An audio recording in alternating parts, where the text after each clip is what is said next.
What's up, everybody? I am Dappz here with Ethan, and you are watching Up or Down, where we explain what moves a card price up or down. So the Paul Skenes Pro Debut patch just sold at auction for $1.1 million with an M. How does this affect other players' cards around the hobby, such as Wemby, Jackson Holiday, Jaden Daniels? Will their cards go up or down? And my co-host Ethan here has purchased over $500 million worth of cards. That's a billion with a B in the last 5 years.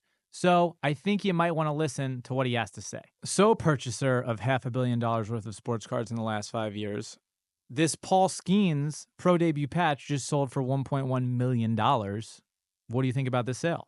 Well, I need some more details about, is that offer from the Pirates still on the table? Is Livy Dunn in the box still on the table? Because if you look at it from an advertising point of view, Dick's basically paid $1 million for 30 years of season tickets, a one-on-one advertising opportunity with Livy Dunn, and the publicity of buying the $1 million card. I mean, I'm pretty sure they're going to net well over $1 million from all of these opportunities. Oh, I love Dick's buying it for Dick's. Yeah. Is it good for the hobby? It's not bad for the hobby. I looked it up since January. We've had $4 million card sales. This is by far the worst one out of all of them, but it gives hopes for fanatics to keep moving the needle on new products. Because if something that came out in the past 2 years could have a sale for over $1 million, that's value that Panini hasn't been able to add since the triple LeBron logo, man. But what do you mean by the worst of the 4 sales? Because the Sporting News Babe, Exquisite LeBron, and a Clemente are all cards that are pieces of art. You know, these are timeless pieces. We're not sure if this Paul Skenes is going to last as long as the other three will. This Jackson Holiday just sold for close to $200,000. I think $198,000 in the same auction. Now the question is it more likely that Holiday is going to go up, or this $1 million Skenes is going to go down? That Jackson Holiday card was probably the best buy of the auction. I think this kid is 20 years old on a playoff team and gained 20 pounds of muscle, and there's so much room for that to go up. If Skenes is doing $1 million, the gap shouldn't be that big. Me and you looked at this before the show. The highest sell of a pitcher card before this was either a Nolan or an Ohtani at $600K. Two generational greats who we've already seen win World Series and playoff games and All-Star games. There's no room for the Skenes card to go up. If he next year came in and batted .350, then it could go up. But for all Jackson Holiday has to do is win a couple MVPs, make a couple All-Star games, win some championships, and that'll be $1 million card one day. And the next question is, how does this affect Wemby prices? Because in the same auction, we had the NT logo min, which this year does not have an autograph because of the rights that Fanatics has over the autographs. Does Wemby's price go up or down based on this sale? Well, the Wemby logo man is kind of a gimmick. At this point, NT cards shouldn't be worth anything if they have no ink on it. Stroud's, Wemby's, Brandon Miller's, Bryce Young's, NT's not game used. But do you think that the first Bowmans are going to have a value to them because they have ink on them, but they don't have the first logos? Bowman is creme de la creme. If that Paul Skenes first super runs again, it should do $1 million because it should be more than the debut patch. This has been going on since early 2000s. Collectors love like legacy plays. Like they like cards that have been around for 10, 20, 30 years. They don't like new gimmicky stuff. The debut patch is amazing, and it's super impressive that Topps was able to release a product that has $1 million value. But we also don't know who's buying these cards. We also don't know who's paying for them. I think the Nebula sold for $860,000 of Wemby, comparatively to the logo min at $530. So the next question is there more room for the Nebula to go up in price, or the logo, or excuse me, is there more room for the Nebula to go down in price and the logo min to go up, or vice versa? Well, I think what we're missing out is that NT is a piece of shit. Sorry, excuse my friends, but it's not game used. The flawless logo man will be game used. That card could go up. The Nebula can go up. The Prism Black can go up. That NT at $500K still, we're going to look back at it in a couple of years and be like, who bought that? Like, that is just another paperweight. Now, the next question is, how does this affect Jaden Daniels' prices going up or down in the hobby? Because he has autographs and Topps, which are unlicensed, and then his true licensed cards are in Panini with no autographs on them. So I go back to like the Grail cards of the day, PMG Jordans and early 2000 Topps Chrome LeBrons. Like the thin cards, the shiny ones, should hold more value than the thick patch autos. I think the Prism is now going back on top. And if we look at the hobby in 20 years from now, I feel like less people are going to be owning the patch autos and more people are going to want the cool, beautiful designed, thin, shiny cards. So Prism for Jaden Daniels, Drake May, Bo Nix will be their best cards. Same thing with Stroud, same thing for Wemby. Anything from 2023 till the future of Panini, people will only want Prism cards. Now, the next question is, with Jaden Daniels and Wemby and any other players who have autos and tops and they're true rookie in Panini Prism, do you see a scenario where their first year print in tops with their auto becomes an extremely desirable or even the most desirable card, like the first RPA printed out of Topps Chrome, Wemby, for example? I don't see that ever happening because people just like fads. If when that card comes down in the moment, if that's the bee's knees, then for the rest of the time, that'll be the bee's knees. Like we can go look at Topps Curry in 2009. Like that was unlicensed. Topps Chrome Curry is one of the biggest cards for him in the set because people just like the card. No one's gonna really like a Topps patch auto. Well, here's something though that I want to throw out there. Imagine a situation where they print a pro debut patch for Wemby, but it's just his second, third, fourth year, whatever year it is, and they put a logo or a patch on his jersey, right? He plays an NBA game in that patch. They take it off, they put it in a card, he signs it. My question to you and the hobby is that card worth more than the NT Logoman Wemby rookie year with no auto on it? That's a good question. I think if that card gets released the next couple months, and for sure, that's got to overpass anything Panini can do without an autograph or a game used piece of card. But if this comes out and it's a Topps card and he's not in the jersey and you can't license it, how could you put a patch from a game on that card? I think there's a legality reason where they can't put game used stuff into Topps yet. So if he wore that in the game, I think they'd have to wait 3 years until the license transfers over completely where they could put that card out. Because Panini has game worn rights for 3 more Yeah. years? Mm-hmm. Wow, this is insane. I know. This is such a cluster. I know. I just need Topps to buy up Panini by now. They're taking too long. But football, they're going to have it next year, everything, or no? No one knows. They're so unclear about it because there's lawyers involved and there's licenses and, they don't want to make it easy for us. Well, pretending that all license issues are fixed. Mm-hmm. Proposal for Topps right here. This is card idea of the week, right? Because we're going to give this to the hobby every single week.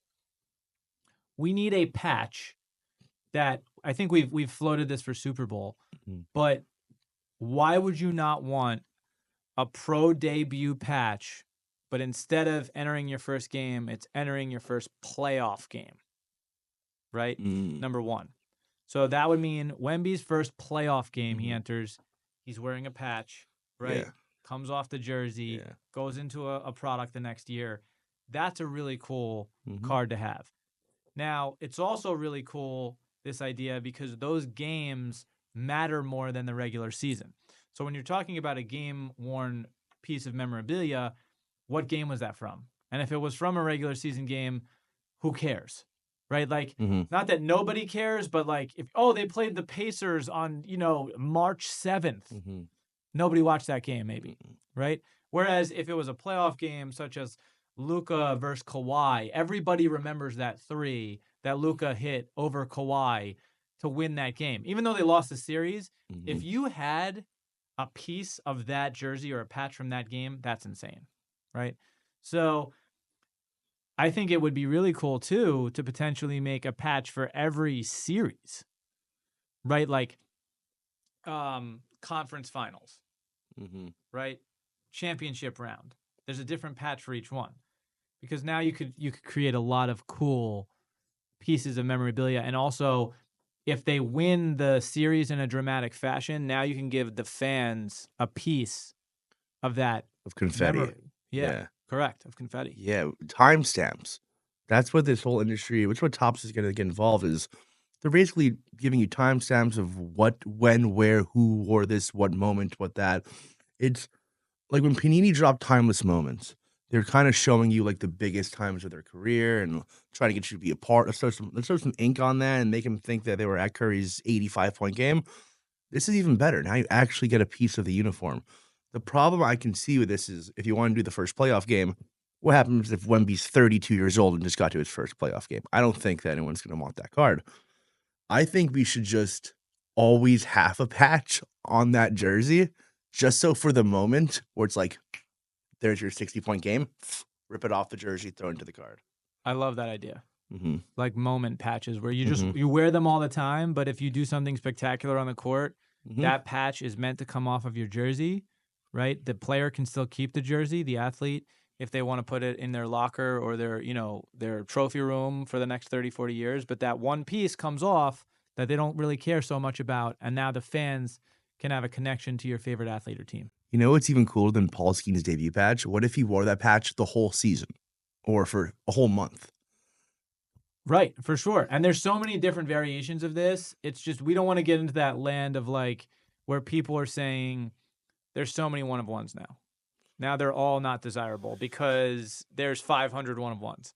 So we want to make enough patches where they're limited, but also you do want to have defined moments where you could, a fan or someone in the hobby could share in that moment and say, this was from Kobe Bryant's last game where he dropped 62 points. Like the guy who has that, that's a flex. Incredible. That's cool. Yeah. But how much of this is a cash grab? How much are we sure that the people buying these cards aren't inflating values so that they can continuously drop the debut patches and just faking hype? It's a very normal thing in collectibles, faking hype. You give your shoes to Kanye, you give your shoes to Travis Scott, and everyone thinks, oh, Travis Scott's wearing it, I want to wear it. Oh, Paul Skenes patched $1 million. That means that's the new deal. We don't know who's buying these cards. I'm worried that Topps is just buying these cards back just to inflate their value so that next year's Topps series update will have a nuke in it. And for the future next 20 years, there'll be nukes in every product because they made values and collectors are going to catch on to this wave. I just want to see 10 years down the line, are these debut patches still sticking around? And the next question I have for you, too, is this sale of the Skenes debut patch being purchased by Dappz. Now, Dappz has a relationship with Fanatics and Panini, by the way, selling retail product. Right? So it's only good for Dappz to purchase this product because they're also selling the product. So the question is, who at Dappz is buying this card, an actual collector, or are they being nudged in the right direction to potentially buy it? They had the Instagram post ready to roll out the second they bought the card. They want the public. Okay, I told you there's $4 million sales this year. I couldn't tell you who bought the other 3 because if you're buying $1 million card, you're not going to go brag about it. You want to keep it private. This is just a publicity stunt, in my opinion. If this was a real sale, I think the Paul Skenes does like $200K. It shouldn't outdo Jackson. What was the total worth of if you took the Pirates offer? Was it $600K? Yeah, it's a good offer. $600K is way more than the card's worth. Also, we don't know who's getting paid this $1 million, right? Well, I'll tell you what doesn't add up. What doesn't add up is his first Bowman Super selling for $130,000 and this thing selling for $1 million. If they were both, even if it was double, I go, okay, like I could see one doing $250,000 and one doing $130K. But to be honest, they should both do pretty close to the same amount. But the other side of that argument is that pro debut patch was on Skenes' jersey, which is infinitely cooler than a flat card. 10x cooler? Not 10x cooler. Yeah, exactly. I think it is cooler, but 10x is a lot. It's just a pitcher. Pitchers don't sell. What are we doing? Like, all the big buyers in the hobby will never spend that on the card. I know people who have $1 million cards, and they all think this card is $200K. So I owned a debut patch before. I had Gavin Stone, a PSA 1010 Dodgers pitcher. I couldn't sell it for 10K to save my life. I got it off for 7K. It's a pitcher. That's what these cards should be doing. Gavin Stone might have a career just as long as Paul Skenes. We don't even know this. He's a first-year pitcher.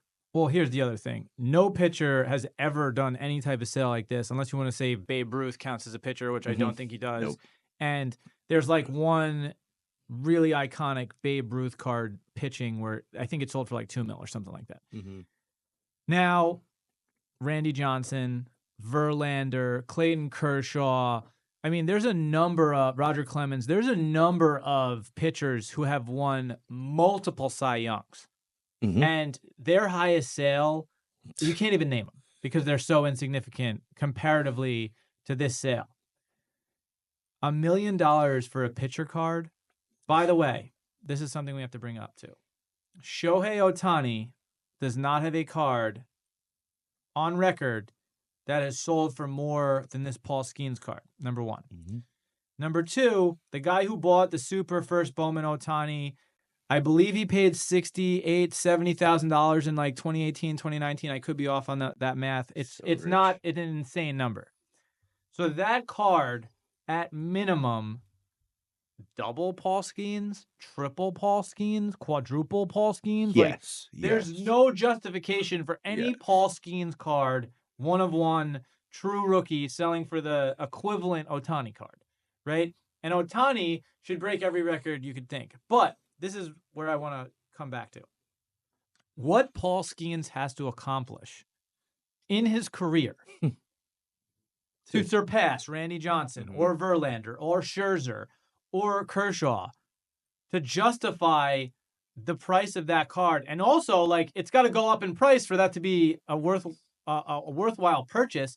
Now, listen, Dix can make money off of it. Yeah, Dix is not worried. I'm just saying, if you were a collector in the hobby and you purchased that card and you spend $1 million on it, to make money on that card over time, Paul Skenes has to be the best pitcher ever. And historically, no pitcher has ever sold for anywhere close to that. He's got to be the best pitcher in the league and a top 10 hitter at the same time. He's got to be the best pitcher ever. Yeah, exactly. I mean, if Nolan Ryan and Sandy Koufax can do $1 million, there's no way Paul Skenes gets there. Also, you know what this reminds me of? I think the year is 2009. Triple thread, Steven Strasburg. People were so hyped to pull Strasburg. I ripped a box of triple threads and got a Jason Hayward RPA that year and was so upset that I didn't get a Steven Strasburg card. Now, that same Steven Strasburg card that people were probably paying, this was like 2009, they're probably paying a couple grand for it, which is a lot of money back then. I see it for $10-20. Floating around, you'll see them in dollar bins. $20. Yeah, $10-20. Which is insane, too, because Strasburg is a great pitcher, World Series champion, CY Young. Like, this is a very talented guy. There's a lot of very talented pitchers out there. You can't run from Tommy John. You can't outpitch it. You know, you're not going to pitch for 40 years. Like, there's a handful of guys who just reinvent their arms. Paul Skenes is throwing 100. If he wants to play 20 years, he's going to be throwing like 88 by the end of it. It's an uphill battle. I don't think he can beat that $1 million sale ever.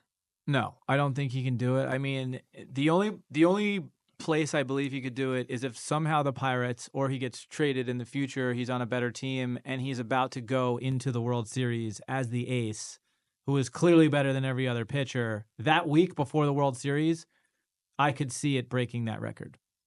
But, like, that's the only... And by the way, I say that because the hobby is so irrational, and a gold, PSA 9 Joe Burrow Prism with no autograph on it, sold for $70,000 the same week of the Super Bowl, and he never even won the Super Bowl, right? So again, that irrationality, however much a Joe Burrow Gold Prism is, it was worth 3 to 4x that week, and he didn't even do anything. I think in the same auction, my numbers are probably off. I want to look it up. The Mookie Betts Red to 5 sold. I think it did like a couple $100,000. This guy had won 4 World Series on 2 different teams, been the pillar for the league for the past 10 years, and he doesn't have a card that sells for $500K. And this is a profound hitter on 2 of the best franchises in the league. There's no way that any pitcher card should do close to this. That being said, I think a Jackson Holiday debut patch, or let's say if J-Dom is amazing, or Gunnar Henderson, those could be $1 million cards if they're 3-time CY Youngs. Like, let's say if they get to like Barry Bonds, like Albert Pujols levels, maybe that's $1 million card. Maybe. But that's 1 in a billion. How many players do we have like that? No, and like I said, you have to win 4 Cy Youngs, potentially 5, to be the best pitcher ever. So that's not easy to do. I think that right now Paul Skenes is the favorite to win the Cy Young preseason, but to be preseason favorite to win Cy Young 5 times and then actually do it, that's a different story than what the media, projects you to be. All right, I got a question for you. Let's say Paul Skenes comes out game 3, Tommy John out for 1.5 years. That debut patch goes up for sale. How much do you think it does? $100K. Yeah, on a good day. $100K. And by the way, based on the first Bowman selling for $130K. Right? So that's the sale of a 1 of 1. And by the way, I couldn't even believe that the update did as much as it did. Yeah, that was crazy. Because usually the true is significantly more expensive than the update. And I think the update either outsold it or was $10K less. I watched Paul Skenes pitch this year. What am I missing? Like, he's good. He's nasty. He's nasty, but you know how many first-year pitchers I come in, I'm like, these guys are nasty. I have 12th pick tonight in my fantasy draft. I will take Paul Skenes first, and I'll take Tarek Skubal second. Would you take a rookie Noah Syndergaard or a rookie Paul Skenes? Syndergaard, when he first came out, was nasty and also, scary. So, but he fell off a cliff, which is my whole point of why you don't invest in pitchers and why pitchers don't sell for what hitters do. So I think, like we talked about earlier, that Jackson Holiday at $200K might be a really attractive sale, maybe the best one. And maybe that's the guy the hobby should be looking out for right now is Holiday in relation to, a Paul Skenes price. But to be transparent, I bid $60K on the Holiday. Wasn't close, but that's the buy of the year so far.